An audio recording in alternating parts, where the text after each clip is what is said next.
I just want to point out this is Asher here. All right, this is the tribe of Asher according to the scriptures. I'm about to get into that. Um, and yeah, Brazil has been messing them up.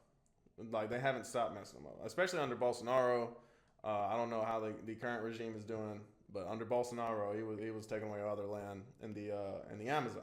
All right. But anyway, it says, and of Asher, he said, let Asher be blessed with children. Right, there's hundreds of millions of people in Brazil. Let him be acceptable to his brethren. All right. Brazil and Venezuela and basically Colombia down to Uruguay. Right. That's the children of Asher. All right. That's the descendants of Asher. That's where they're at today. It says, let him be acceptable to his brethren because Asher is really the only tribe who is not, quote unquote, civilized, the only ones who have not taken on modern culture, right? They like to stay isolated in the rainforest, right? A lot of these indigenous, they like to stay they like to stay away from modern society, right? You don't really see that a lot with the rest of the tribes. All right, so let him be acceptable to his brethren because it's some of these, quote unquote, indigenous that are doing, you may say, unacceptable things, right? By not accepting society, right? It said even though he doesn't accept modern society, accept him, right? That's what God is imploring the rest of the people here.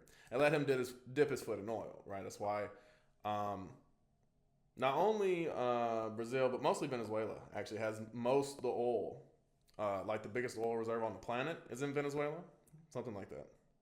It says, thy shoes shall be iron and brass, and as thy days, so shall thy strength be. So just looking at, I looked this up a while ago, the biggest export from Brazil.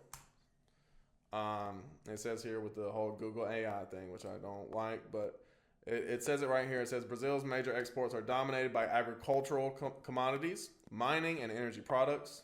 All right, with 2025-2026 data highlighting soybeans, crude petroleum, right? So there's the oil, and iron ore, right? As it says here in Deuteronomy 33, thy shoes shall be iron and brass. And as thy days, so shall thy strength be. As in, you're just getting better, more powerful over time.